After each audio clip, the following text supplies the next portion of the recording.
So we are here in Texas at CPAC, and we have the unique honor of speaking with Dr. Anthony Harper, who is the White House correspondent for the Intermountain Christian News. Thank you for joining us. It's great to join you. Awesome. Can you please introduce yourself and your news service? Right. Intermountain Christian News is what I report for. In addition to that is Israel News Service Newsreel. So I'm Dr. Anthony Harper. I'm the principal investigative journalist at the White House regarding anti-Semitism issues, religious liberty, basically human rights violations that are happening around the world. Mm-hmm. So can you tell our viewers who they have, let's say, never been inside the White House, they don't know how the press corps works, what is it like being a journalist inside of the White House? Well, for me as a member of the Jewish and Christian media, is it very intense. The way that I'm mistreated as far as, treated as ostracized, about being avoided, being called upon. The press secretary, Jennifer Psaki, refuses to call upon me. I've shared with her very challenging questions regarding anti-Semitism, religious freedom violation issues, and of course about the issue about Biden and communion. What is the qualification for someone to take the communion? But she avoids meetings with me. Often the meetings are canceled. I have to go up to her office and try to catch her off guard to try to, get some kind of a response. And no comment, which is really telling, no comment on the issues of anti-Semitism. I was actually there with her face-to-face to ask her to respond to the International Christian Embassy of Jerusalem's letter and asking for President Biden to combat anti-Semitism. What is he going to do? No comment. Very telling. How often are you at the White House doing reporting? I'm there, several times a week. Actually, what's very, very disturbing is that I have to pay $150, $170 a day for COVID-19 testing at the White House, but other journalists don't have to pay. The White House has complained that they don't have enough funds. They can't afford to pay for my COVID-19 testing fee, but yet they exclude and discriminate on this matter. And I and some other journalists have written a complaint letter. There's a Playboy reporter that is on this complaint letter. He's the one initially, penned this complaint, and then I and many other journalists have signed on a complaint. But no response from the White House about this discriminatory action. So how does it work when Jen Psaki is at that podium and likely a lot of journalists are raising their hands, they want to ask a question? How does it typically work? Does she kind of have her friendly journalist or the journalist who she already has a relationship with in mind, and then she calls on some others, or how does it typically work? Well, she favors the front row. Mainstream media gets a majority of the attention, and what is really disturbing is that these mainstream media journalists, they get 2 or 3 questions at a time. So, a question, follow-up, a couple of follow-ups, and that kind of robs, for me and other journalists that have legitimate questions, but they favor these people in the front row, or anyone that doesn't ask any challenging questions that make them uncomfortable, really. How does the rows work? Who decides who sits in the front row, who sits in the back? Okay, that's determined by the White House Correspondents Association, and I'm excluded for a member of the White House Correspondents Association. They actually are choosing ones that are favorable to this administration, the Biden administration.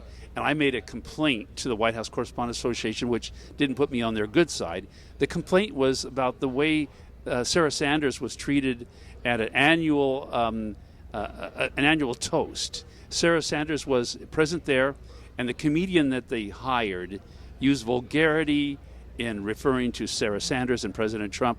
But yet the White House Correspondents Association never responded with "I'm sorry" or whatever. They never apologized. And I asked for the White House Correspondents Association director to issue a letter of apology to Sarah Sanders, and no response. So before that episode, were you a member of the association? I've never been a member of the White House Correspondents Association. I see. But and actually on moral grounds, I don't want to be a member of that association, which because of their favoritism for mainstream media, for people that ask the softball questions.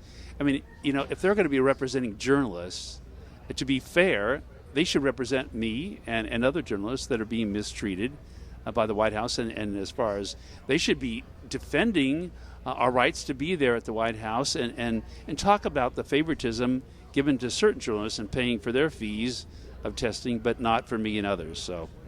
So how do you think it should work in terms of the White House Correspondents Association? Do you believe that, for instance, you said at the front row they put the mainstream journalists, which one argument I can see that, well, they have the most audience, so technically they should be in the front because they're the conduits to the most amount of people. Another argument I can imagine is that there should be maybe a rotation because the questions that everybody, even if, let's say, you ask a question, everybody can still report on that. It's not like it's exclusive to you, although technically you did ask it. What's your opinion? How should it work? Well, first of all, there shouldn't be more than one question per reporter. So no continued follow-up and dragging it out. And actually, to be fair and balanced in this matter would be to everyone put their name in a hat, to draw names at it. This would be totally random. And actually, and there's a really disturbing issue is that journalists have, their media outlets have their names engraved on the seats. That should not be acceptable. Journalists, that it should be a first come first served thing. There should be favoritism given to journalists that they have having their name engraved at the bottom of the seats. So I'm all in favor, and it should be fair in this matter. Is that there should be no names engraved on the seats. First come first served. They could even make it follow up with a random draw of the hat or whatever, but it really the playing field needs to be leveled to give the common journalists, many of those journalists there are not mainstream media. A lot of them are from some lesser known news sources. So that's surprising that I didn't know that they were engraved. I imagine there was like a card or something, but it was an actual right engraving. At the base of the seat is a metal plaque with engraved of that media source that was determined by the White House Correspondents Association. Totally unfair.